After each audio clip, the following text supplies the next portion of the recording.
All right. Hello again, Avengers, and welcome to another exciting daily vlog. This is daily vlog number 54, I think, somewhere around there. So, today, I got to talk about Avatar. I need a drink first, though. Booyah! So, the Netflix Avatar live action series went live today, technically, because I'm recording this a little bit early because I literally just finished watching it and I was intending to make my next daily vlog about it anyways. And it just didn't take quite as long as I was expecting it to. So, it launched last night, kind of. And so I started watching it before going to bed, and then I fell asleep.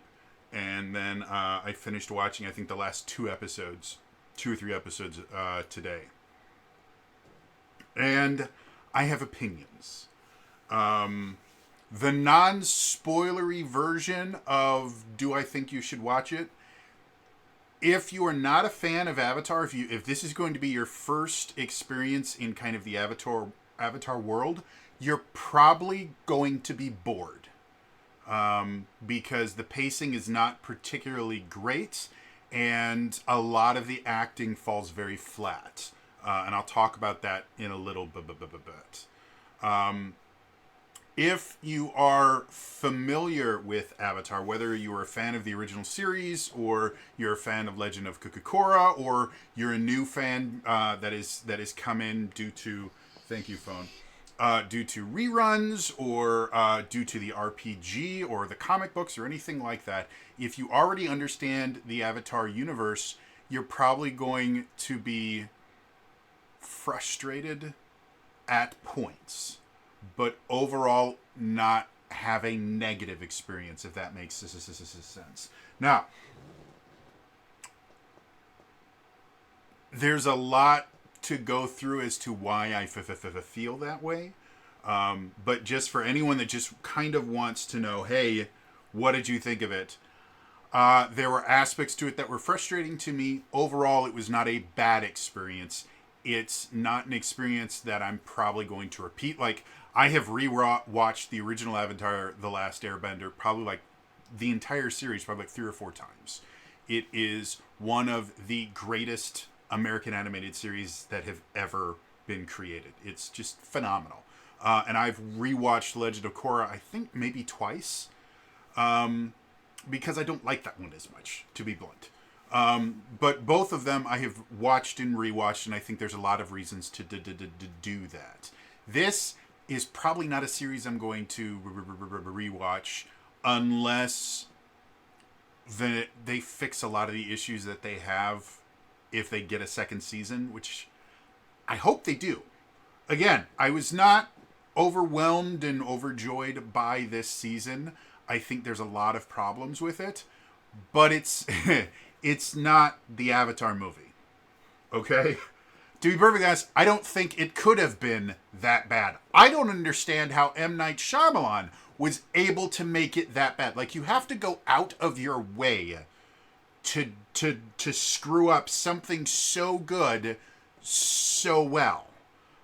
So hats off to M. Night Shyamalan. He had the ability to do something that no one thought was possible. Take an absolute slam dunk and turn it into a shit sandwich. Like, that's amazing. This is not a shit sandwich, but there are issues. And to be honest, I think the vast majority of the issues lie solely on the director and possibly some of the producers, depending on how much input they had in the movie. I don't think a lot of the acting issues are the actors' faults. I think a lot of them are young and a few of them are inexperienced. The people that actually had some experience behind them did very, very well and had very, very different performances than most of the main cast, which to my understanding, before I talk out of my ass here, I believe most of them are relatively new as far as acting is concerned. I don't believe a lot of them. Let's just look up the girl that played Katara, who is not particularly bad. Yeah, she looks like she might have been acting since 2019. And in that time, she's done a little bit of voice work, and done a couple episodes of a couple different, or specifically one or two different to the TV series. So she's not like she's never led a series or anything like that before, as far as I can see here. She's very limited experience. Let's look at another one. Let's look at Zuko. Oh, I already have him open. All right, so see the guy that played Aang. He's great. So let's see. He looks like he has a little bit more, but again, started acting about 2019, and thus far has had one episode stints on about 3 or 4. Oh, actually, few. For the most part, he has done just one episode guest appearances on a bunch of different TV shows, and then 13 episodes of a series called Team Zenko Go, which looks like voice work because it looks animated. So again, not someone with a lot of experience. The guy that played Zuko, again, I'm just going to their IMDb to see what they've got already. Has actually been acting a lot longer, it looks like, all the way since 2010. But again, not a ton of stuff. Did an episode of Mortal Kombat Legacy, which was a YouTube series that was really good, don't get me wrong. Did an episode of Bones. Did an episode of Life on Normal Street. CSI Cyber. So he did a lot of kind of guest things on stuff. He was in Shang-Chi. But I don't. He played a character named Ru Ha, so I'm assuming he was a smaller bit part. So yeah, most of the actors that I'm seeing here, I'm going to just look at Sokka, because he had issues. All of them had issues, but again, I think it was a directing thing. And yeah, 2019 first credits are to 2019, and again, most of his experience is guest spots on other people's TV shows. So none of these people have ever led, aside from maybe one, none of them have ever led a television show before. They had very limited acting experience, and it shows a lot. So for anyone that just wanted my opinion, I gave my opinion. We're going to start going into the spoiler territory now, and I don't want to spoil it for anyone, so that's my thing. If you've never seen Avatar, you're probably going to be bored with it. If you have seen Avatar, there will be aspects of it that frustrate you, but overall it's not a negative experience. It might be good enough to get a second season, and if they do better in the second season, the first season will look worse in retrospect, but will be acceptable. It will be a stepping stone to something that's much better. Now, let's talk about the actual issues that I had with it. I talked yesterday about the idea that they had there was an interview that there was a single line that was taken out of context where the person said, "Yeah, we've really toned down the sexism from Sokka." And my defense of it yesterday was it was a single line. It was taken out of context. It's very possible that, and I came up with an explanation of, if you had just taken the text from Avatar: The Last Airbender and gave those scripts to live action actors, Sokka would have looked like a moron. Because cartoons don't directly translate to live action. You have to do some changes. So I was working under the assumption of they were going to tone it down so that it would look believable for an actual life human being to say some of the things that he says. They didn't. He did not have a misogynist bone in his body. He became a bit of a wet blanket throughout the entire thing. In my opinion, it really, really hurts the character of Sokka in general. Because again, Sokka, and this is something that doesn't make a lot of sense to me, but we keep seeing it over and over and over again. We will see characters that were very complex, that when they are brought to the big screen or when they are brought live action or something like that, they're given a bigger budget, they become extremely one-dimensional.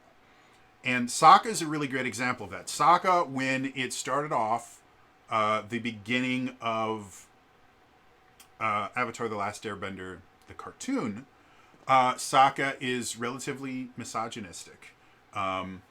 Not for any vindictive meaning or anything like that.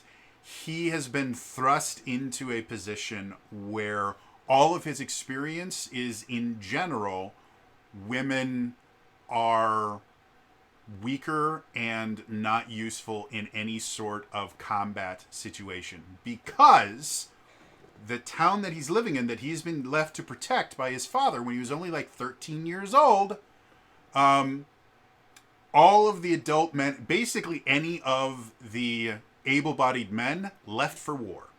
So now he's the only dude there. And any of the combat-ready women were killed or captured by the Fire Nation. So the only people that currently live in this village are the elderly and the infirmed, and the really, really young. Neither of which are really good on a battlefield. We'll get back to that in a little bit. So he basically created this worldview based on probably overhearing macho conversations from other warriors that was never meant to be taken literally, which is extremely common in military situations in general. Like, you just talk. Again, I have never been in the military, but most of my family has been. I have a lot of friends in the military, and I'm very familiar with a lot of stuff that goes on. And just kind of having overly macho conversations is not an uncommon thing in the military and just in kind of guy situations in general. You know, I used to play baseball, and we would have macho guy conversations, which was hilarious because I was the farthest thing from macho you could ever find. But it was just what we did. And so you had this young kid who's trying to emulate these people like his father. And so he comes up with this idea that women are just inferior to men in all the ways that matter. You know, getting food, protecting people, saving people's lives. And this is a very much war mindset. The arts really don't mean a whole lot when you're not sure if you're going to live tomorrow. Because really bad people with large explosive abilities are going to come and murder all of your friends because they don't like you. In a situation like that, it makes sense that he would kind of grow up with this very misogynistic idea. And the only really capable woman that he knows is his sister. And his sister is racked with massive amounts of guilt, and she is trying to master a incredibly complicated and incredibly difficult martial arts style by teaching herself. So she's remarkably bad at waterbending when the thing starts. There's a part in the very first part of the first episode where he's fishing, and this is in the cartoon. He's fishing and he's trying to catch a fish and he's just missing completely.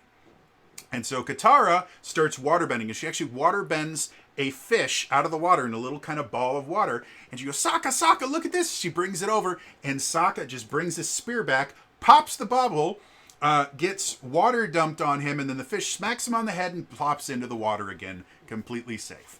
And Sokka turns to him and goes, how come every time you play with magic water, I get wet? And it's a really funny scene, and I like that scene. And it really is kind of a perfect example of what Sokka is. He has this protector mindset because that's what he's been told to do. He undervalues the contribution of women because all of the women in his life right now cannot contribute in any meaningful way to most of the things going on. Again, the elderly and the infirmed and really young children are the entirety of the people in his life for about 3 years. And before that, he was a kid, and he didn't really have opinions. So it makes sense. Does that mean it's okay? No. Misogyny is not okay. but it makes sense. And then again, the only capable person is his sister, whom he's always going to discredit and kind of undervalue because that's my baby sister. So very, very quickly, I think it's like episode 5 is where he meets the Kyoshi Warriors, and he's put on his ass by the Kyoshi Warriors, and this is the cartoon. And he shoots his mouth off because that's what he does, and that's what he's been taught to do. And this is another aspect that they tried to put into the live action version and just failed really miserably. Is that Sokka is incredibly self-conscious and has a very low self-image of him. He doesn't view himself as very valuable. He doesn't view himself as a good warrior, but he has been taught to basically fake it till you make it. And so he over brags and he's overconfident to try and hide the fact that he feels that he's kind of useless. And when he meets the Kyoshi Warriors, he gets his ass handed to him by Suki. And it's not even close. Like, it's not like, there's a good fight, and then she finally gets it. No, she wipes the floor with him. And a lot of that has to do with the fact that he doesn't consider her, as soon as he realizes she's a girl, he doesn't consider her a combatant. And that arrogance, she uses it against him. And that entire episode, he has to come to terms with the idea that his views on women are very, very wrong. And one of the kind of interesting things about that they didn't do in this and annoyed the hell out of me was he humbles himself and goes, please teach me. I want to become a better warrior. Please teach me. And in order to be taught how to become a Kyoshi warrior, he has to wear the traditional Kyoshi warrior garb. So he has to paint his face to look like Avatar Kyoshi, and he has to wear the traditional kimono, the armored kimono, which is massively badass. And it looks really good in live action too. Spoiler alert, the Kyoshi Warriors show up. It's a humbling experience for him. And by the end, he becomes remarkably good, because the kind of defining feature of Sokka is, while he doesn't start as an amazing warrior, he has an incredible mind and he's very analytical. And he eventually becomes an extremely capable combat commander. And he very easily could have become a general of some sort and been very, very successful in a lot of different military situations, because he just has this incredible mind and he learns things very, very quickly. Which is why by the end of the series, Sokka is probably the most skilled warrior on Team Avatar. He doesn't have any bending skills, but he can actually hold his own against benders, which is extremely difficult for people without bending. And he does it constantly, especially once he gets his meteor sword. So one of the ways that Sokka grows is, first he grows by realizing that a lot of the assumptions he's made are wrong. And that is emphasized in the idea of how he views women and how he views Aang, really, because he gets this respect as he goes forward. But then, as we go through book 1, we start to realize that the misogyny, the fact that he didn't like Aang, and the fact that he kind of undervalues his sister, all of those things stem from this idea that he's simply not good enough. And that is the true growth that he has to go throughout the rest of the series, is he has to deal with this idea that he actually is a warrior. When he first gets to the Northern Water Tribe, he's approached by one of the Water Tribe warriors, which the same thing happens in the live action show, and I thought it was a really good nod to that. And he is, they're asked, hey, we'd really like your input. And he goes, what? Why would you want my input? It's like, well, you've fought firebenders. We've never fought firebenders. Firebenders haven't come near the Northern Water Tribe in, a decade, easily. So all these warriors that have been training most of their lives to protect, they've never had to fight. They have no idea what to do. And their information is so outdated that the only things that they have, like they show the armor that they captured from the last Fire Nation raid, which was like 2 or 3 generations ago, and the armor has changed massively since then. And they had been kind of learning to fight against legends and speculation, and so they valued Sokka's input, and Sokka was blown away. He's like, "You guys think I'm a warrior? I'm not a warrior." And I personally have experienced that feeling. When I first got into retail management, I was promoted in the same store that I started as an associate, and I was also promoted earlier than was allowed. Generally, you're not allowed to apply for promotion for 6 months after starting. I was promoted within 4 months, which upset a lot of people there. And even once I had kind of shown myself and proven myself, it was very difficult to get anyone to treat me with any bit of respect, because I was young.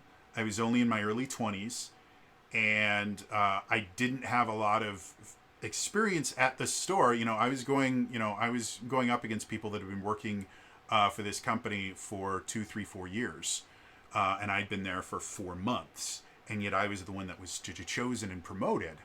And it turned it was this really weird experience, because I basically always had to effectively prove myself and manipulate people, and to get anything done, it was this huge hassle. And then I quit that job, and I got hired on to another company. And as soon as I was hired, I went through my training, and then when I came into my store that I was going to be part of the management team of, I would say things and people would just accept it. Like, I didn't have to sit here and go, okay, these are the studies that I've pulled up, and this is this and this and this. I remember sitting down with the store manager and going, hey, you know how you said that you wanted these numbers fixed? Well, I have an idea about that. This is my plan. And I didn't even get to finish explaining the plan. He goes, okay, do it. I said, what? He's like, do it. I said, you don't want me to explain? He's like, I trust you. Like, I hired you because I believe that you can do the job, and this is literally in your job description. So you don't have to prove it to me. Just go do the job that I hired you for. You need, if anyone asks why they should do it, or if you need authority, just tell them that I said to do it, and go for it. I trust you. Go for it. We'll be great. And it was the weirdest experience of my life, being able to go into somewhere and just say things, and people would believe me, instead of me having to go, well, actually, I've done this study and this study, and I did this, and I did that, and having to sit there and prove myself every time. So I 100% understand the position that Sokka was in that moment. So that's Sokka from the cartoon, and that character growth goes throughout all 3 books, to the point where in book 3, Sokka is considering leaving the group, because you guys can do all these things, and I have a boomerang. And so the group kind of rouses around and goes, no, we need you. And so they get him. He's like, you know what I'd like to do? I would like to be a master of something. And so they go and they find a sword master. And Sokka apprentices under him. And he becomes a master swordsman. He actually helps forge his own sword out of a meteorite, which is where he gets his meteor sword. And that is a huge moment of growth for him, because he goes from someone that just felt like, well, I'm here, but I really don't have any value because everyone else here is so much better than I am, to, no, I'm here because I deserve to be here. I have value. I have experience, and I have special skills that nobody else has. And that was a point of growth for him. The live action version of Sokka, first of all, not misogynist at all. To be perfectly honest, he's kind of a wet blanket through most of the show. So that was one thing I'm like, okay, I get toning down the misogyny. I don't understand just taking it out completely and turning him into this little kind of bitch. Second thing, Sokka doesn't have a sense of humor. In the 8-hour-long episodes of Avatar: The Last Airbender on Netflix, he tells maybe 3 jokes in 8 hours. That's 480 minutes. If we look at actually Avatar: The Last Airbender, they had book 1 had 20 episodes, and because it was old school TV, that they were 20 half-hour episodes, which actually translates to 23-minute episodes. That's how long a half-hour episode was at that time. It's actually only 23 minutes because you had 7 minutes for commercials and the things like that. So you had 23-minute episodes, or a grand total of 460 minutes, and Sokka was cracking jokes every single episode. You have more time in the Netflix version of it, the 480 minutes versus 460. So 20 minutes extra, Sokka tells 3 jokes in the entire thing. And they're not great jokes.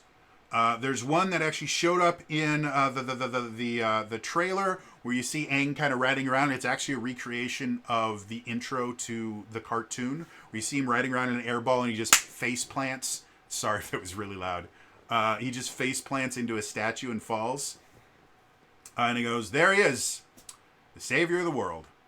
And the line delivery is just bad. It's a bad line delivery. There's a lot better ways, because it's supposed to be sarcastic, and it's supposed to be, again, it's supposed to be juxtaposed with, like, hey, look, this is the Avatar who just face planted and is now unconscious. Great.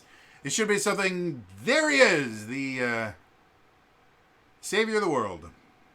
Yeah. Something, not, there he is, the savior of the world. Nothing. And that is the character Sokka. They took this very interesting character who used humor to hide his own inadequacies. And it also meant that when he did get serious, it meant something. And they turned him into this very emotionless, very stoic character. And this is something I believe there has to be a school out there somewhere, or an acting coach somewhere, that is working with all of these young actors. And when I say young actors, I'm talking about anywhere between about like 7 to like 14. Really, really young child actors, and is teaching them, if you want to play a mature character, you have to scowl all the time, and you're not allowed to smile ever. It is an acting style that I've seen over and over again. In the M. Night Shyamalan version of Avatar, the person that plays Aang scowls the entire movie. Sokka scowls most of the series. He does, again, he cracks like 3 jokes, which is super great, but for most of the series, he's like this the entire time. And he has a weird jawline, too. I don't know what it is about I don't know if it is makeup or if it's just the actor themselves. But for whatever reason, he has this kind of weird jawline that I could never get around. Maybe it's because I have an extremely weak jawline that you can barely tell that I have a jaw. And so maybe the fact that he has an actual jawline, I'm just jealous. But I don't know. But anyway, he just scowls the entire 8 hours of this show. He just scours and yells at people and is mad the entire time.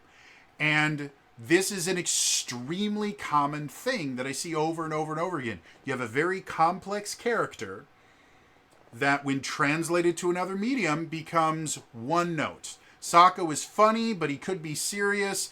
He was kind of misogynistic, but that was mostly because he felt that he was inadequate. He was a really complex character. He used humor to kind of hide his own inadequacies and his own misconceptions about himself. And then when there were situations where he had to become serious, it was that much more dire, because he was able to sit there and go, no jokes.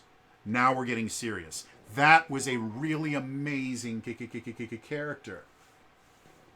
The Sokka in this is very one note. He doesn't emote a lot at all. He's just angry all the time. This is how he is all the time. And then when he tells a joke, he goes, and that's it. That's the most emotion that you get of him. And that's true of every single character. The emotional level of all of the characters, aside from Zhao and Firelord Ozai, who are played by two very, very seasoned actors. Daniel Dae Kim plays Firelord Ozai, and Daniel Dae Kim is a brilliant actor. He was in Lost. He's been in so many different things, and he's an absolutely phenomenal actor. And I can never remember the name of the actor that plays Shao. But he was also in Lost. He's been in quite a few other things. He, again, is a really, really talented actor.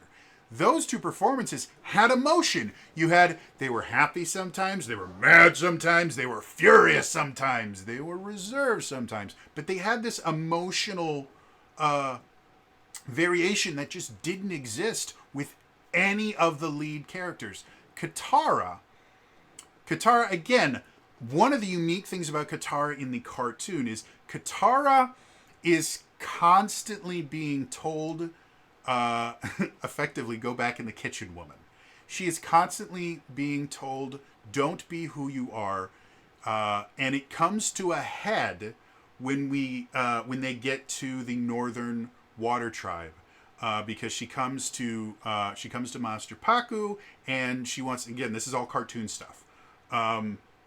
She goes to Master Paku and she wants to learn how to waterbend. And in the Northern Water Tribe, women don't learn combat waterbending. Women learn healing waterbending, which is a really, really useful thing. We'll come back to that in a little bit when I talk about some of the issues I had with the penultimate and finale. Penultimate episode and the finale.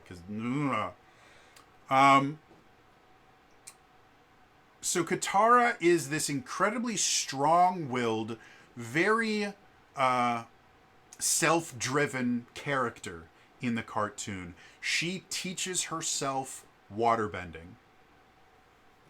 And there's an episode where they find... There's an episode where they find a waterbending scroll and they decide to steal it, which is very out of character for her. But it's based on this fuel and self-motivated aspect of, no, I want to be...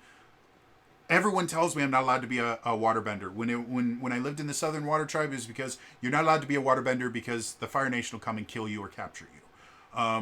And then when we're going in here, you're not allowed to be a waterbender because you're too young or you're too inexperienced or you don't have a master. And there's just all these different things. And she's constantly going, no, this is what I want. This is what I'm going to do. And nobody's going to stop me. And it causes her to make some bad decisions, including at one point not allowing Aang to learn waterbending because she got frustrated that Aang was learning it faster than she was. And she got really, really upset about that.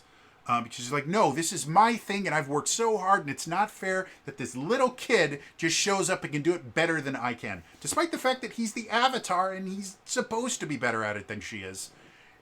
That is a defining feature of her character in the cartoon, is she's this incredibly self-motivated, self-driven woman. Powerful woman. If you want to talk about female role models that are positive for women, Katara is one of the best.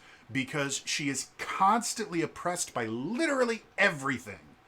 And she doesn't become bitter about it. She doesn't hate all men. She doesn't think the patriarchy needs to fall. No, she goes, it doesn't matter what they're going to say. This is who I am, and this is how I'm going to do it. And I will make them shut up by becoming the best waterbender that has ever lived. And it doesn't matter if I can't find a real master. I'll become my own master if that's what it's going to take. She's an amazing character. The live-action version of Katara doesn't teach herself a damn thing.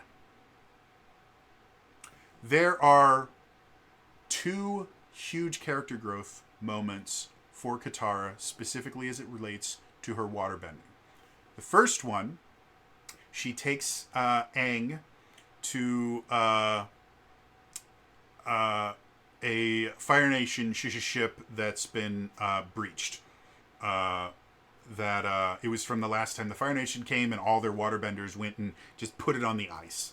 So there's no firebenders there, and she goes in there to practice waterbending because no one can see her. And so she thinks she's safe. She goes in there and she tries to waterbend and fails miserably. She can't even make a slushie. And Aang teaches her how to waterbend. Aang has never waterbended in his life. In this version of Avatar, he found out he was the Avatar the day that he left. In the cartoon, he finds out pretty far before he actually runs away, because everybody else in the temple finds out as well, and they stop letting him play games with them, and like the kids stop letting him play with them because they're like, well, you're the Avatar, it's not fair if whoever's team you're on is going to have an unfair advantage. And that's one of the reasons why he becomes so close with Monk Gyatso, is because everybody else at the temple treats him as the Avatar, and Monk Gyatso treats him as a kid. And that relationship doesn't, the relationship still exists, but that reason behind it doesn't exist in the live action version. Again, he finds out the day that he runs away that he's the Avatar. And that's it. Aang, who's never waterbended, never studied waterbending, knows nothing about waterbending, because really the only thing he's good at is airbending, teaches her how to waterbend. And after he teaches her how to waterbend, she can do super amazing things, and she becomes much better. And then she continues working, and then later on, Katara meets Jet. Jet's a really interesting character, which I think he's one of the better acted characters, and he's only there for, I think, 2 episodes. But he has actual emotions, which are nice. The vast majority of those emotions are he has two positions. He has 2 switches. He has, hey, I'm really sexy, and I think you're hot, Katara. And then, you're evil and I want to kill all the firebenders. Doesn't matter how many other people I kill with them. Those are his only 2 emotions. But he has 2 emotions, which is 2 more than the rest of the cast. So she meets Jet, and she keeps kind of complaining about the fact that she's not as strong a water bender as she wants to be, and that really upsets her. And so Jet helps her to realize that she's fueling her waterbending through memories of pain, but she really should be fueling it through memories of fun and happiness. And so he teaches her to remember the sunrise instead of the day that her mother died, when she's trying to waterbend. And then she became an amazing, wonderful waterbender because Jet taught her. Jet, another person who, Jet's not even a bender. Jet uses hook swords, which are super cool, by the way. Not in this show, but normally hook swords are super, super cool. So the 2 largest moments of character growth for Katara are completely reliant on men teaching her how to do what it is that she does. And that's not a part of her character. Aang didn't teach her how to waterbend. Aang taught her how to be a good human being. But Aang was not her bending teacher. She taught Aang. So the idea that Aang was teaching her how to waterbend doesn't make sense, kind of ruins the character. And then again, the other huge growth in her power was when Jet taught her how to waterbend. You can't make this stuff up. We'll go to later on how they tried to fix this and show that women are just as strong as men, despite the fact that the strongest woman in the show could only do the things she did because men who had no idea what they were doing. She got mansplained and became a better waterbender because of it. Like, that's just how just bonkers the writing is in this. So, other than that, Katara is a blank slate. She doesn't really get angry. She doesn't really get happy. Even when she is happy and smiling, you don't really feel it. The smiles seem very, very forced. Like, oh, I'm supposed to laugh now. Ha ha ha ha ha ha ha ha ha. Which again could just be, actors are. She's a young actor. The actors. She's a young actor. She doesn't have a lot of experience. It might just be a lack of experience combined with the fact that she's going from being kind of guest roles to leading a television show. That's a big switch, and that can be a very intimidating and daunting thing to deal with. So that might have something to do with it. However, the fact that every single one of the lead characters, and even some of the other ones, like Uncle Iroh, runs into this exact same problem. He's very one note. He's not very emotional at all. Everything is very reserved and very, very light. To me, it feels like a directing decision. To have 3 or 4 different actors with very different backgrounds all deliver the same subpar performance, that points to the director was telling them to rein it in a little bit, be less expressive, be less emotional. And that was just a dumb thing to do. Again, especially when you are translating a cartoon where everything is dialed up to 11. All the emotions are super high, and the animation allows for over-emotional outbursts and things like that, and overacted emotions, to turning it into this very, very subdued, very, very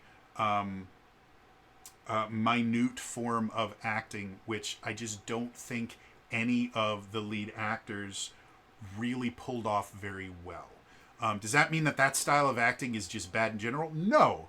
If you have an extremely skilled actor, someone like Heath Ledger, there are a lot of times where the acting that he does, the things that make his character so amazing, have nothing to do with him emoting these incredibly strong emotions, and everything to do with him doing very, very minor, very, very minute things that have very large impacts.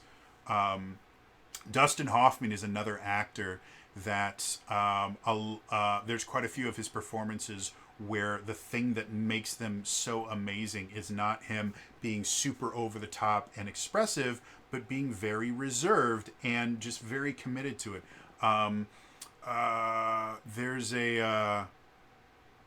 There's a movie, I can't even remember what it's called, but he plays this guy that kind of falls for what is her name? Another actress who's phenomenal in it.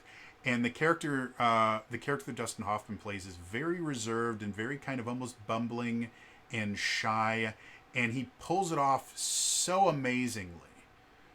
Without having to have these huge, like Kramer versus Kramer explosions of emotion. He's very reserved through the entire thing. So I'm not saying that it's a bad acting style. I'm saying that the choices that these kids made probably encouraged or outright demanded by the director were not well done. And it just gave everyone a very flat appearance throughout the entire thing. Was it uncomfortable to watch? No. But it was kind of boring because you're not really getting any emotions out of the character. And the few kind of emotional parts, because they had been subdued so long, even when they got emotional, it didn't feel very impactful. They didn't go from super flat to I'm full of emotion. They went from super flat to a normal level of emotion. And that means that it still didn't feel very impactful. The contrast was there, but when you're going from white to beige, it's really not that big a difference. Even though there is a contrast. So that was the character of Katara, which we'll come back to in a second. The character of Aang, again, every one of these characters becomes extremely one note. Aang had 2 kind of different things that he was struggling with throughout the entire Avatar: The Last Airbender cartoon. He was a kid that wanted to be a kid. And so he was constantly trying to have fun and keep people light. And he believed very strongly in the idea that joy can overcome a lot of different problems. And happiness is something that should be spread. And so in the cartoon, he is constantly doing things to entertain people, to keep people's spirits up. He's constantly not really trying to tell jokes, but just trying to keep people happy and doing fun things. Like the first thing that happens in the cartoon after they meet Aang is he's unconscious and he goes, they go, what? Do you want to go what is it?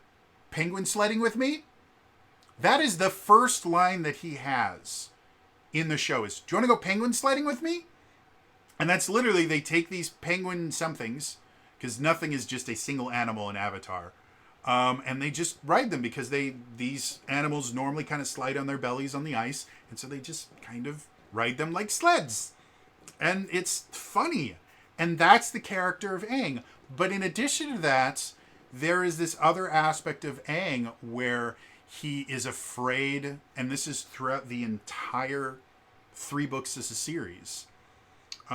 He is terrified of the responsibility of being the Avatar. He says multiple times in the cartoon, I never asked to be this. I don't want to be the Avatar. I just want to be a kid. And kind of dealing with the immense amount of responsibility that's just thrown on him. Especially since it goes from, hey, you're going to be the Avatar, and eventually you're going to have all this responsibility, to being trapped in the ice for 100 years, and then instantly, hey, guess what? You need to save the world, and you need to save it yesterday. That is an incredibly overwhelming thing, especially for a 12-year-old kid. So that is the really interesting aspect of Aang and the growth that he goes through in the cartoon, is him trying to come to terms with the fact that I'm still a 12-year-old. I'm still a child, and I want to retain that mirth and joy of youth. However, I also have to grow up and be the Avatar, and unfortunately I've got to do it really, really fast. And you watch him struggle with those decisions throughout the entire thing over and over and over again, where he will make decisions based on his own personal preference instead of what is best for the world, and they come back to bite him in the ass. And he eventually has to contend with the idea that I need to stop making decisions one way or the other. I have to make decisions where both I can be satisfied and the world can be satisfied. I can't choose one or the other. If I choose just the world, I'm not going to be me, and I'm going to lose myself. If I choose just myself, the world is fucked. So that's the growth that he goes through in the cartoon. In the TV show, he's sad all the time. And he doesn't want to be the Avatar. And so he keeps struggling with the idea that I don't want to be the Avatar until he does want to be the Avatar, and then nobody believes him. But then they do believe him, but then they're really mad that he's not the Avatar. Again, very one-note character. He's not funny at all. But again, I get it. If you want to create kind of the gritty reboot of Avatar, go for it. But this wasn't a gritty reboot. They didn't do anything else to kind of justify the fact that these kids have no emotions. They just decided, no, we're not going to let them emote, which is basically what acting is. Like, acting is emoting with words added on. Singing is emoting to music. Emoting with music. So whether you are singing or performing an instrument, it's emotion that uses music to do that emotion. Acting is speaking emotion or physicalizing emotion if you're not actually speaking in that particular part. And so they just told these kids, well, we're not going to let you emote. So again, you take this really interesting, complex character and you boil him down to, well, he's the Avatar, but he doesn't want to be the Avatar. And he misses his friends. And that's the entirety of the character. He's the Avatar, doesn't want to be, misses his friends. That's it. Really complex character to very one-note character. Now, again, they're not as bad as the M. Night Shyamalan movie, where the characters weren't just one note, they were insultingly one note. These are just boring characters, not insulting characters. Which is sad because the source material, they're very interesting characters.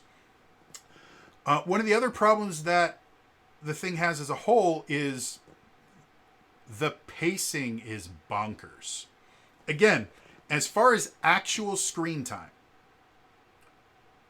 the 8 episodes of Netflix's Avatar has more screen time than the 20 episodes of Nickelodeon's Avatar. However, the vast majority of content from season 1 of Avatar The Last Airbender is cut. They have one episode where they go to Kyoshi Island and they deal with that. So that happens. The original, like the first couple, I think it's like the first 2 or 3 episodes of the original cartoon are for the most part recreated pretty closely. They're not exact. They change a few details and the things like that. They actually cut out large parts. Like all of the fun stuff, they cut out. There's no penguin sledding. There's no snowball fights. Or, I mean, there technically is for like maybe 20 seconds a snowball flies. But it's immediately interrupted by drama. And so they cut that out. And yet they're still able, like 3 episodes of, I think, I'm going to look this up. Avatar, Nickelodeon episode list. There we go. So I just want to see the actual list of episodes. So Boy in the Iceberg, Avatar Returns. So yeah, the first 2 episodes are about, again, roughly about 46 minutes, and they stretch it into about an hour in the remake. And then they also within the first 2 episodes, they do Boy in the Iceberg and the Avatar Returns, and then they also put in the Southern Air Temple. So a grand total of 69, nice.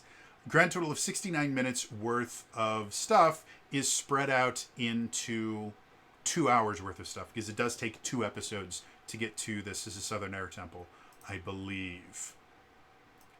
We're going to go really quickly, Netflix. So I just want the, oh no, that's all done in the first one. Yeah, because episode 2 is actually the Kyoshi Warriors. Yeah, so episode 1, so an hour, they're able to get basically 69 minutes into about 55 minutes. So they only lose about 10, 15 minutes worth of content. But so much of that just is, they stretch out certain parts and cut a lot more than 15 minutes in those the 3 episodes, to the point where the Southern Air Temple was an entire episode that was 23 minutes, and it lasts maybe 5 minutes in the remake. Then they do an episode on the Kyoshi Warriors, which again was a single 23-minute episode.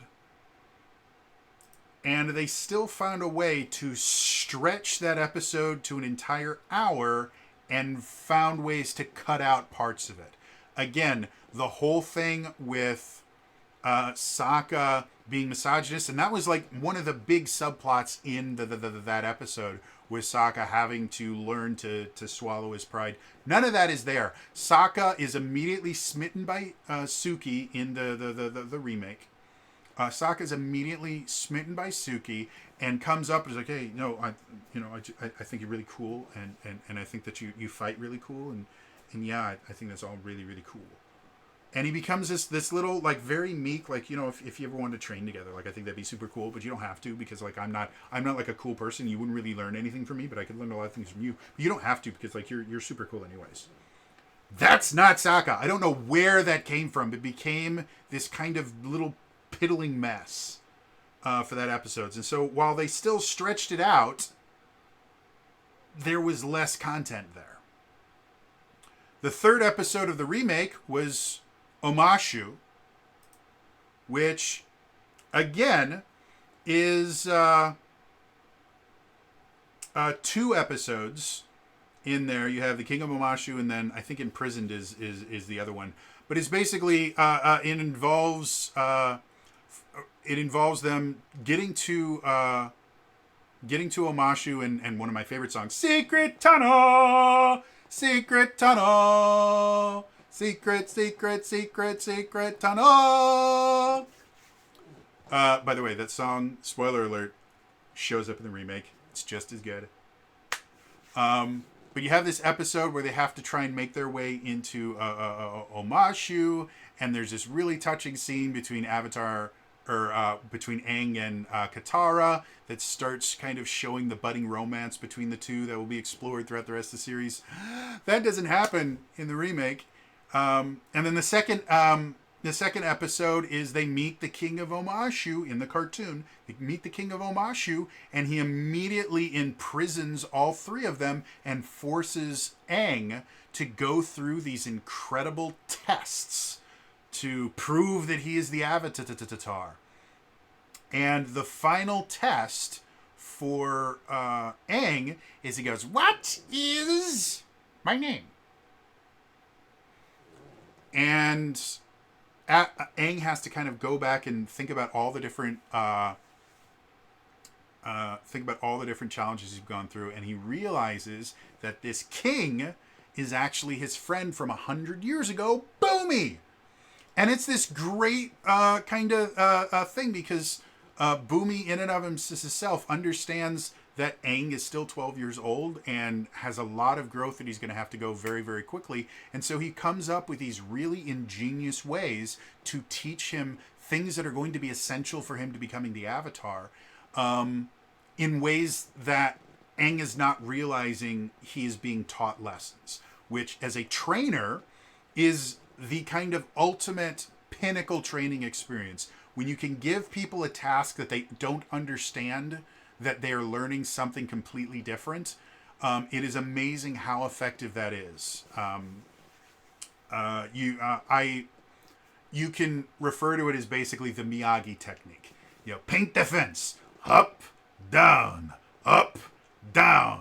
paint the fence, Daniel-san, whoa, whoa, whoa, whoa. Paint the fence side to side, whoa, whoa. Those are actual blocks in karate. I believe it. When I was taught them by my father, I think he called this a rising deer block.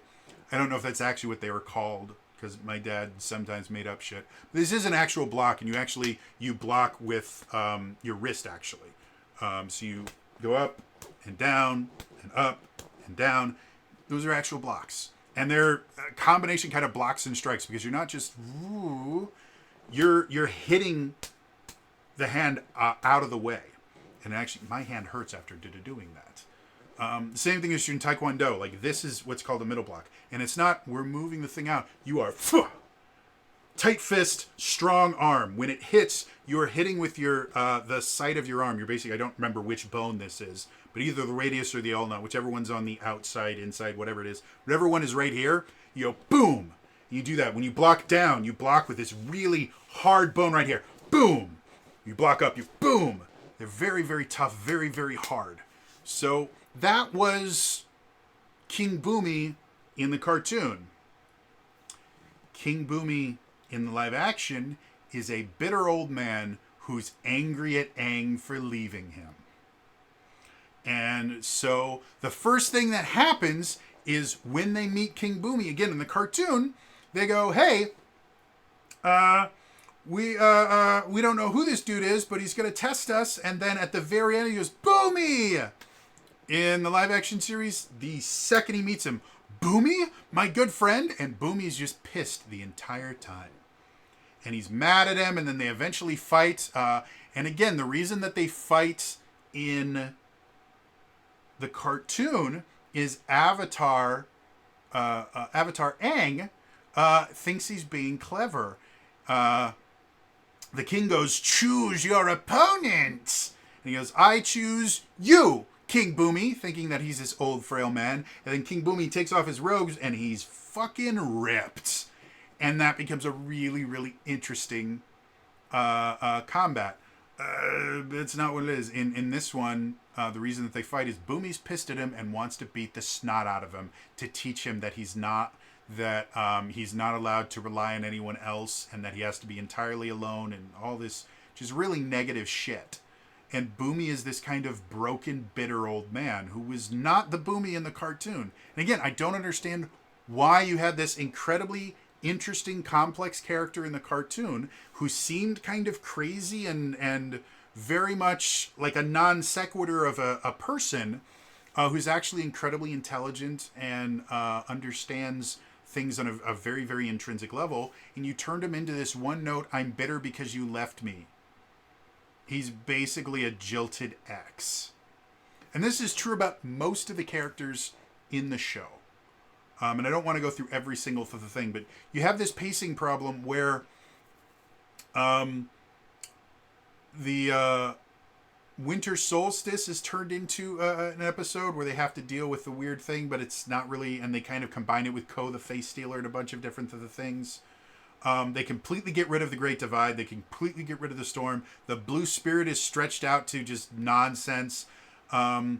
Fortune Teller episode's gone. Bato of the Water Tribe, which is a huge growth point for Sokka, doesn't exist. The Deserter doesn't exist. The Northern Air Temple is combined with the Omashu thing. And then Water Ring Master and then Siege of the North Part 1 and 2 are all the final to the 2 episodes. So they cut out probably like 60% of the thing, and yet they go 20 minutes longer. So the pacing is really off, and you'll have these incredibly slow, boring moments. And then the combat. Got to talk about the combat. Doing fight direction for a live-action Avatar: The Last Airbender series has got to be one of the most prime gigs you could get. Because the original creators of Avatar: The Last Airbender already did all the hard work for you. What I mean by that is all of the bending, and I've mentioned this before, all the bending in Avatar: The Last Airbender is based on actual martial arts. Airbending is based on Ba Gao, which is a martial art that's based on circles. Like everything in Ba Gao is based on circles and circle walking, and it's a very circular thing. They thought that made sense for air. Earthbending is Hung Gar, which is a form of Kung Fu, and it has these really, really strong stances, and it's this very powerful power form, and so that's Earthbending. Firebending is Southern Shaolin Kung Fu, which is very flamboyant, for lack of a better term. There's lots of aerial kicks and spins, and Shaolin Kung Fu in general is really fun to watch, and requires a lot of physical discipline to do it. And then waterbending is based on Tai Chi, which a lot of people, when they think of Tai Chi, they think of old people at the beach going, I've studied Tai Chi. I've actually studied combat Tai Chi.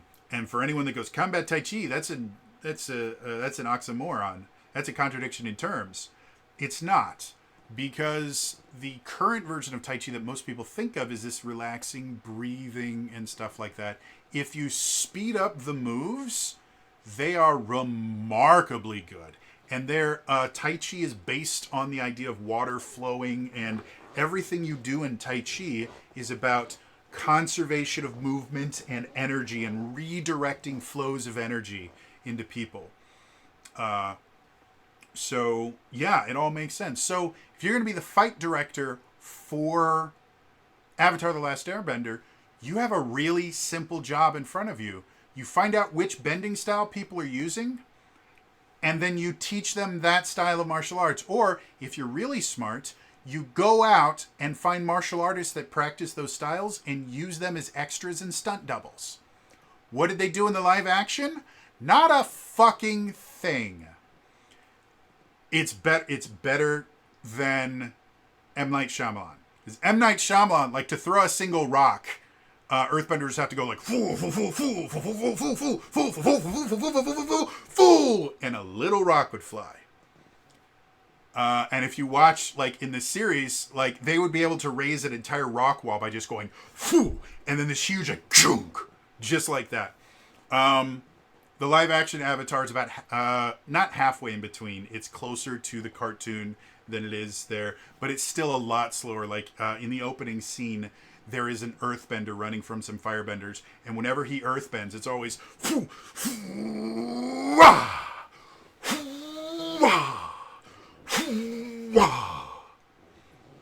everything takes longer. And the firebenders, I don't know why, firebenders exclusively keep their hands like this when they're fighting. They go, her, her, her, her. Which, again, I could understand if they were trying to do... There's a style of Kung Fu called Tiger Kung Fu. And in it, you do use your hands like this. You use them as tiger claws. But the thing with Tiger Kung Fu is you're not going... The thing with Tiger Kung Fu is you use the claws to slash and to grab. You are imitating how a tiger fights. So it's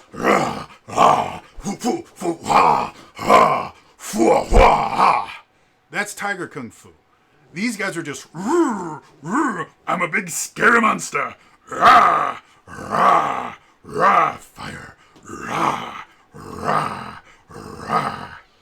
And I don't understand why. The martial arts are decent. They're not great. And again, I hate to say this, I think The Matrix ruined action scenes because, hear me out, if you are unaware, Carrie-Anne Moss, Lawrence Fishburne, Keanu Reeves, trying to think if there's anyone else. Oh, and the guy that played Agent Smith. I know his name. I just can't think of it right now. Anyway, before they actually started filming, for any film, if you're not aware, for any film that you do, you have what's called pre-production. And for actors, that can mean a lot of different things. It might just be getting the script, learning your lines. You might not even get that. You might not get your script until you're on set. Because sometimes the script is being rewritten right up to the point where they shout action.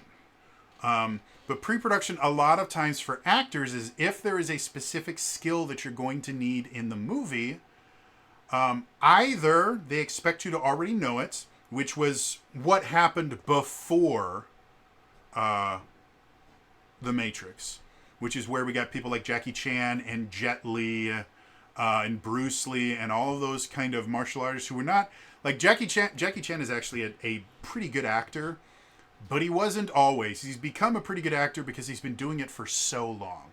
Jet Li, I don't consider a phenomenal actor, but he's an incredible martial artist. And we had other people like Jean-Claude Van Damme, is now a decent actor, but he wasn't for most of his career. He couldn't act his way out of a paper bag, but he was a gifted martial artist. And so we had a lot of martial artists that got to become actors because they needed someone that already knew how to do it. And then The Matrix started, and instead of... Normally for pre-production, an actor might spend a month, maybe 6 weeks, learning a new skill. If you're going to be doing a lot of horseback riding, you might be required to take some horseback riding lessons for a few weeks or something so that you look competent on it. And any of the really crazy stuff, they'll use a stunt double who actually knows how to do it. That's not what happened for The Matrix. In The Matrix, they spent somewhere between 4 to 6 months learning Kung Fu. Like, I don't mean like, oh, we're going to teach you this is what a punch looks like, because that's what would normally happen for a non-martial artist that gets put in an action movie, is they would be taught the very basics of how to fight as their character. And that would happen again in that 4 to 6 weeks of pre-production, and the studio would pay for that. That's where you're learning the choreography in that, and while you're learning the choreography, you're also learning how to throw the punches correctly. That's not what happened for The Matrix. The Matrix took these actors that could not fight, had no martial experience whatsoever, and taught them Kung Fu for like 6 to 8 hours a day for 6 months. And they became really good. None of them are going to go to the Olympics for Kung Fu. Okay? They are not true martial artists. But they learned this style well, or I'm not. They are true martial artists. They spent 6 months of their lives learning it, but they're not master martial artists. Let's put it that way. They're not master martial artists. They just learned the actual fighting styles. And so when you watch The Matrix, the fight scene between Keanu Reeves and Lawrence Fishburne is them fighting. And they did an exceptional job. And so Hollywood got into its head that, oh, we don't need to actually have martial artists do fight scenes. We can just have actors do them. And the actors can learn the martial arts, because The Matrix could do it in 6 months. And ours are not, we're not going to be doing The Matrix style things. So we can give them like a 3-week crash course in Kung Fu, and then they can do all the fight scenes and it'll look great. And it doesn't. Fight choreography in the modern age fucking sucks. And a lot of it I blame on, first of all, the Screen Actors Guild for making it nearly impossible to work as an actor, because they have a complete stranglehold over the industry. And so if you did want to bring in a martial artist to do something interesting, you can't, because they're not a guild member. And in order for them to be a guild member, you have to get them into 3-bit parts, and they can't do that in LA, so they have to go somewhere else to do it, and it's a pain in the ass. So now we have these people that have no martial skills whatsoever being put in these fight scenes without enough training, and it just looks bad. The kid that played Zuko, what's his name? Dallas James Liu. I don't know if I'm pronouncing his name right. He's a martial artist. Like I'm pretty certain here he has.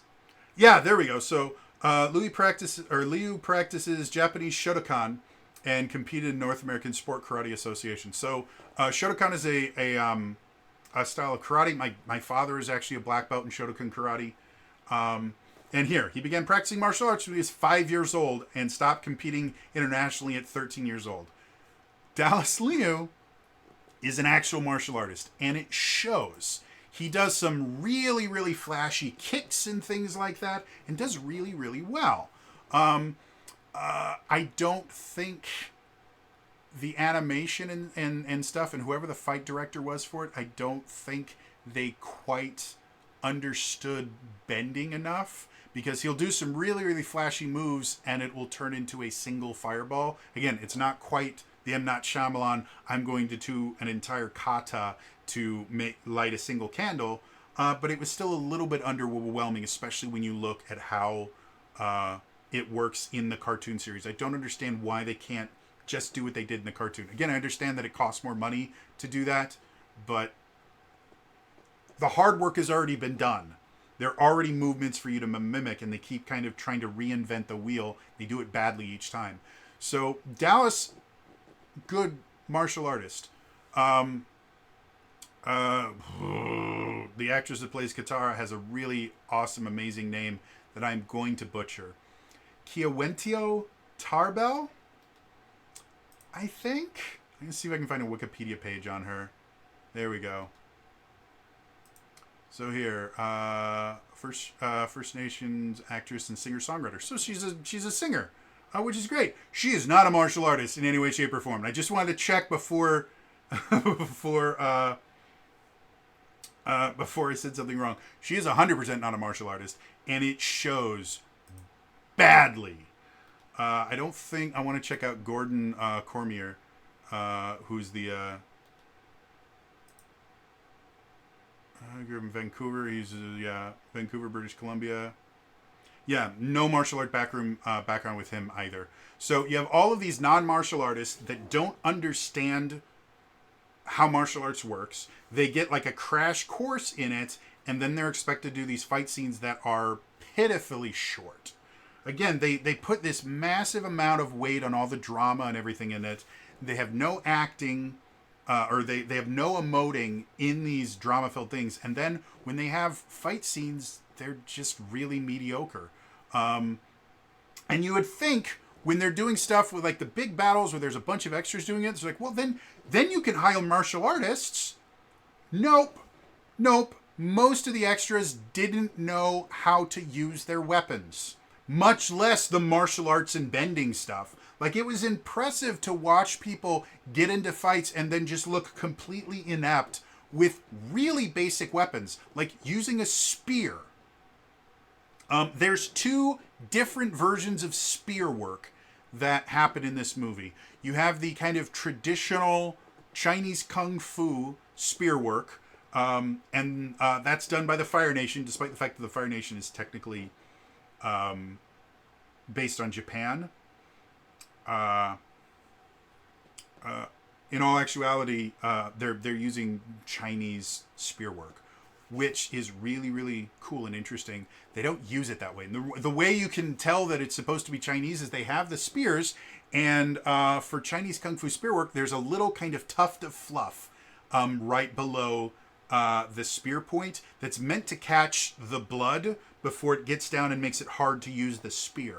That's the purpose of it, but that's kind of an exclusively Chinese thing. A lot of other spears don't do that. Specifically, the spear work for the Water Tribe peoples, they use very kind of classical Native American spear work. Specifically, I can't remember. Is it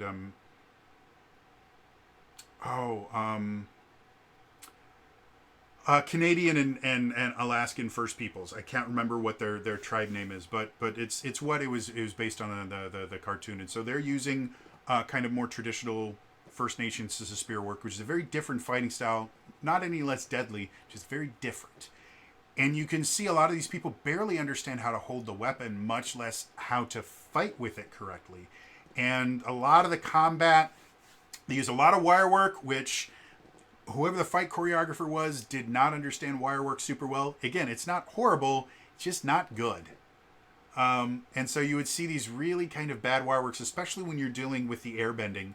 You know, Aang is in the air more than he's on the ground. And the wire work, because wire work in and of itself is very floaty, because you can't like just choom, choom, choom, choom, choom, you'll kill the actor. So it does need to be kind of floaty and stuff like that.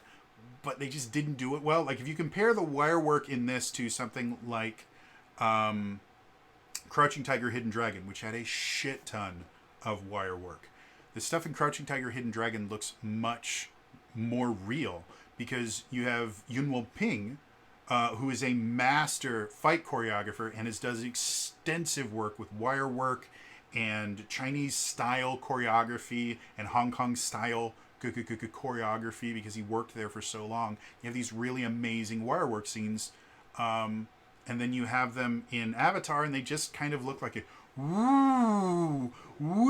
look more weightless than air bending. And that kind of is everything in the combat. There's some interesting fight scenes, don't get me wrong. The fight scene between Katara and Master Poku, I think his name is. Anyway, the waterbending master that tells her flat out, no, you're a girl, you're not allowed to be a combat waterbender. They do get into a fight, and it's actually an okay fight. The wire work is bad, and the wire work for that involves them skating around on ice slides, effectively, like Iceman from the X-Men. Like, they do these really cool kind of slides and things like that. And so translating that to live action was never going to be smooth. Like, I'm super sorry. It wasn't going to work. So I wasn't expecting it to be amazing. But the fight scene in the cartoon is like a 5 or 10 minute fight scene. And again, they had less time in the cartoon that they could devote to that than they had in the live action. In the live action, it's barely 2 to 3 minutes. And the end of it, again, because they were trying to imitate how it ends in the cartoon, which the cartoon, there's this really cool scene where Master Paku, that's his name, Master Paku, is fighting Katara, and she gets a couple good licks in on him, and he's kind of impressed. But he ends the fight simply by kind of going shing like this, and you see these huge kind of spear-like icicles form, and he goes foom, foom, foom, foom, foom, and they go, and they just barely miss Katara, but basically form this little cage and trap her by going shing, shing, shing, and they trap her so that she can't waterbend anymore. And it's a really, really cool scene. It ends the same way in the live action movie, or the live action series by Netflix.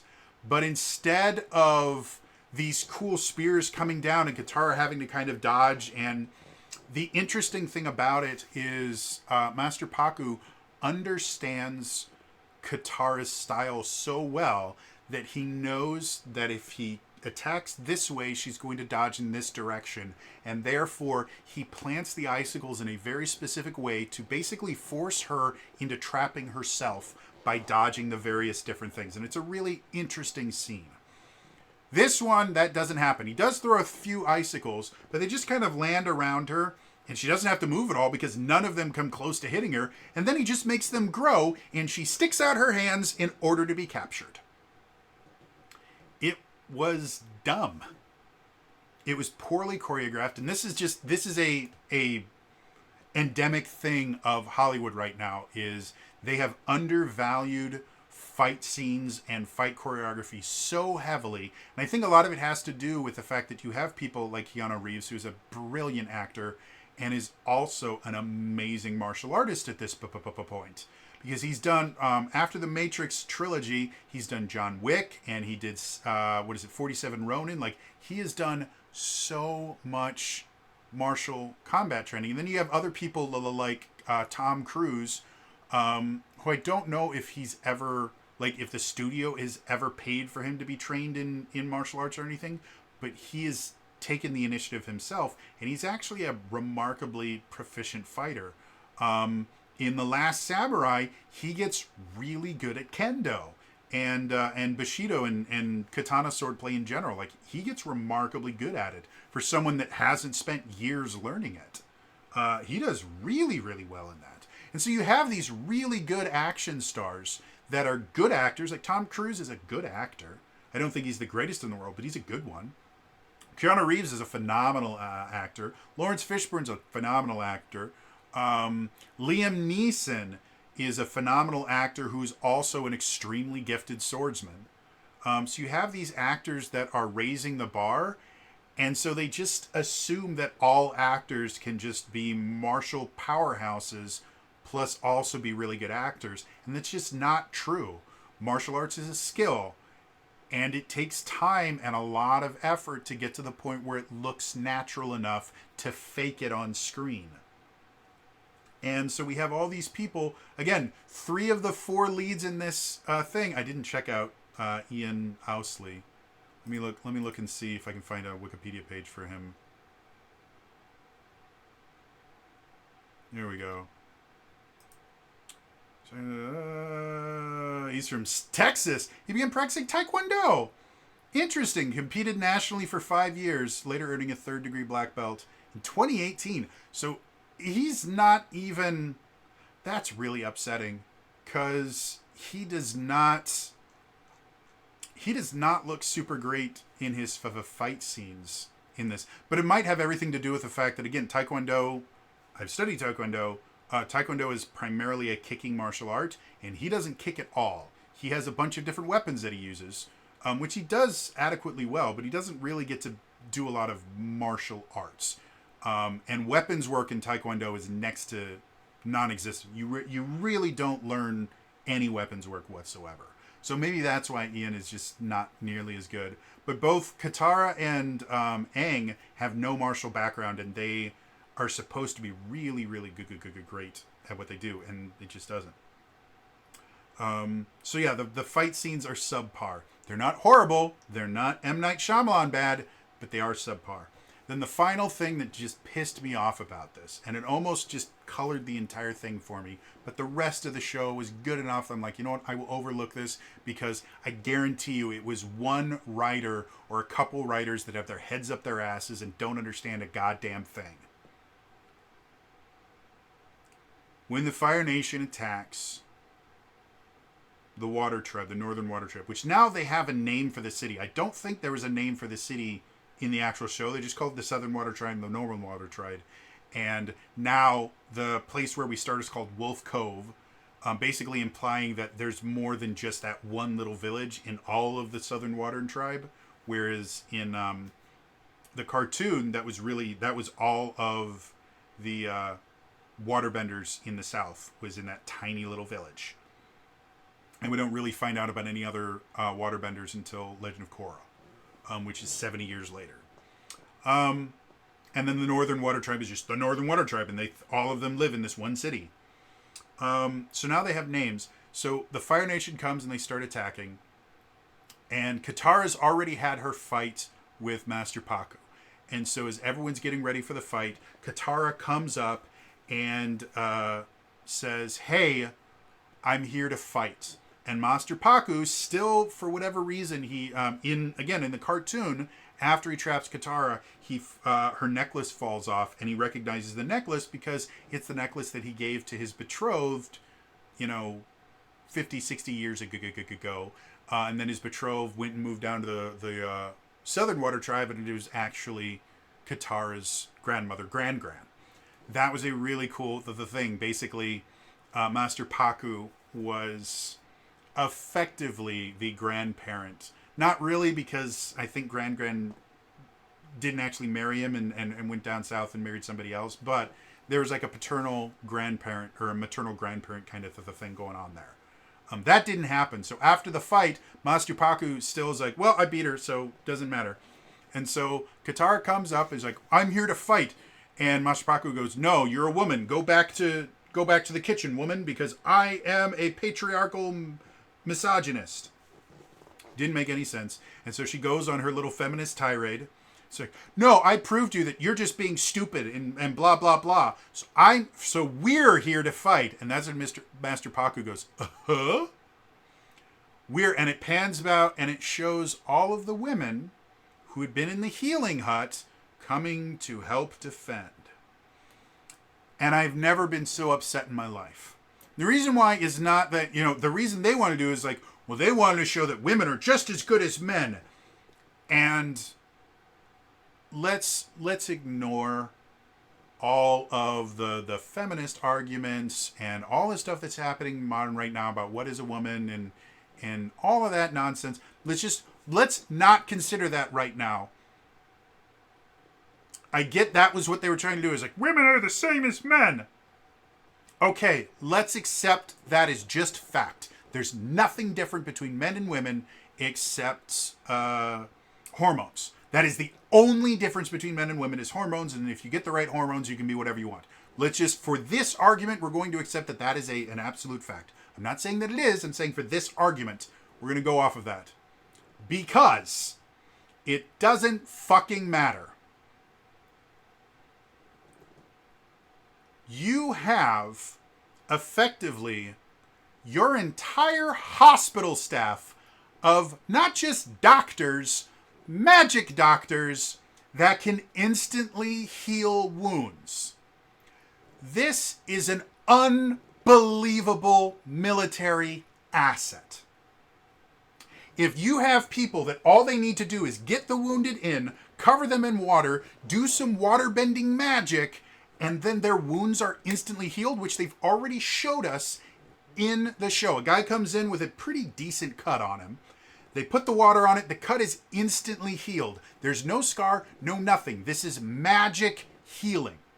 So you have doctors that can, not instantly, but rapidly heal people.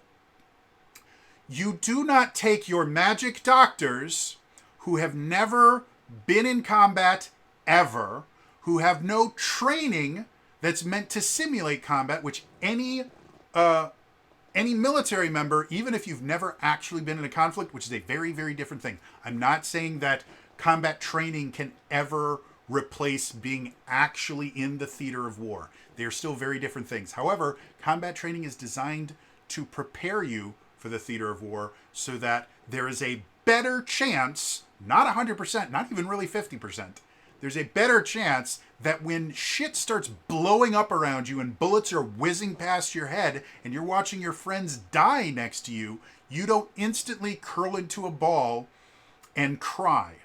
You have your training and you've already had things that are supposed to simulate this experience as closely as they can without killing you, so that when you are put into a bad position where things are blowing up around you, you can still rely on your training and get the shit done.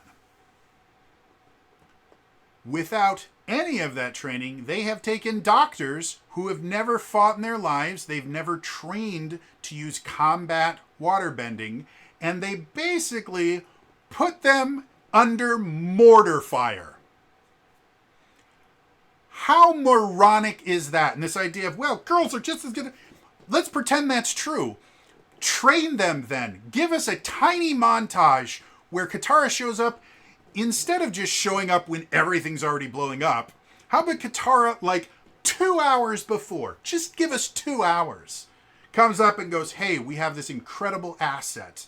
We have all these waterbenders that aren't going to be helping, and we're going to be getting attacked by a legion of ships. Let's get these people trained, give them some basic combat training. No, we don't do that. They just magically understand how to do something that they've never done ever in the history of their lives in a combat situation where giant balls of fire are coming down and exploding around them. And that's not even taking into the fact that they have just gutted their hospital. They have taken doctors and nurses who are incredibly trained and valuable people in the theater of war, given them guns that they have never been trained to use, and said, well, here, we're going to put you in the middle of a minefield while they are raining down mortar fire and missiles from ships that are going to blow like 8-foot wide craters all around you, and we're going to expect you to be able to do something about it. How stupid do you have to be?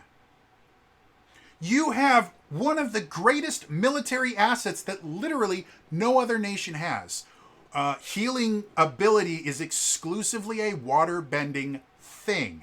You have effectively semi-immortal troops, because as soon as bad shit happens to them, you send them to the magic hospital, they do magic water healing, and they come out feeling great. Why in the hell would you give up one of the most valuable resources to put people with no combat training, no experience, and have never even seen war into the theater of war to get exploded? How stupid. In the cartoon, Katara helps with the fight because Katara has combat training. And the other thing that kind of pisses me off about it is Katara is instantly made a master. During the fight, a bunch of kind of undertrained waterbenders, they hadn't completed their training, come up. Katara, Master Pakku told us to come to you and ask what to do. And Katara's sitting there like, oh, okay, fine. And she immediately kind of goes into that commander role, which I thought was a nice bit of character growth for her. It wasn't earned. Like, they didn't show how she went from just being this very wishy-washy, pardon the pun, character to suddenly being a battlefield commander. But whatever. Maybe that happened off the screen or whatever. That is a suspension of disbelief that I'm not upset about. But they come up and they're like, okay, where do we go? And Katara's just like, okay, reinforce this and do that. And she actually does a pretty good job. And then they go, thank you, Master Katara. She's not a master. She's never had any training. In the cartoon, both Avatar and Katara spend, if I remember correctly, at least a few weeks, if not a month, training under Master Pakku. And he gives them all the basics. And then Master Pakku, after Katara has spent at least weeks, if not a month, training under him, declares her Aang's master, or Aang's teacher. He doesn't ever declare her a master. That is a title that's not conferred upon her until much later.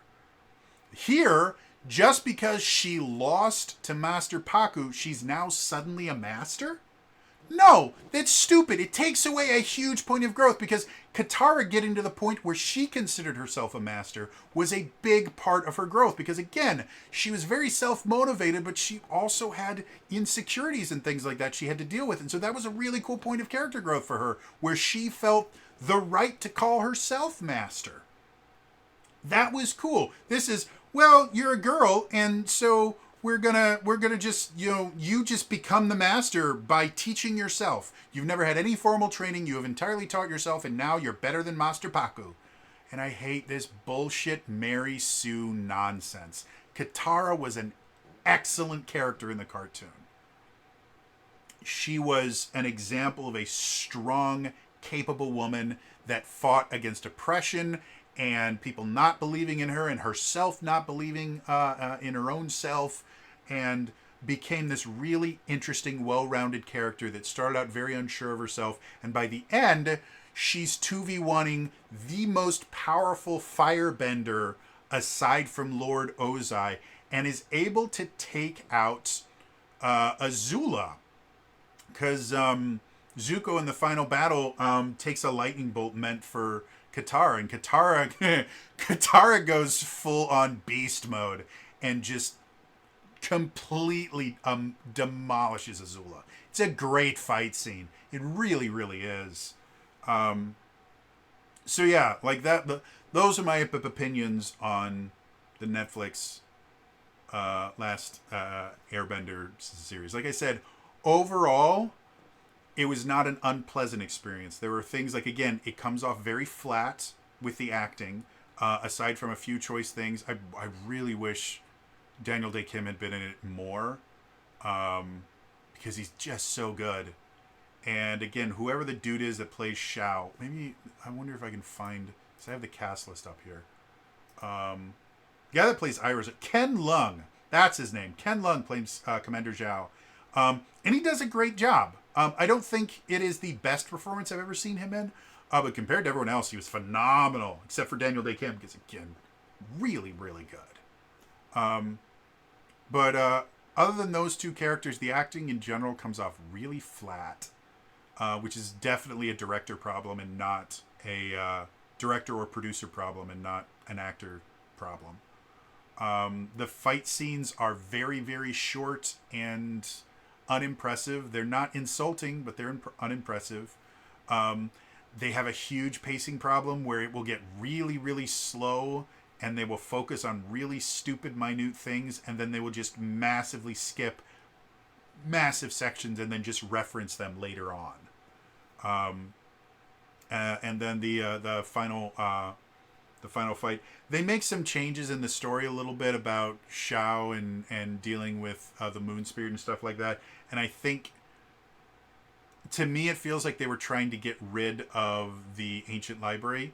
Perhaps it's because they've already planned season 2, and that was going to be an episode that they were just going to cut out, because a lot of people consider it a filler episode, despite the fact that it's a really pivotal, important episode that sets up the Day of Black Sun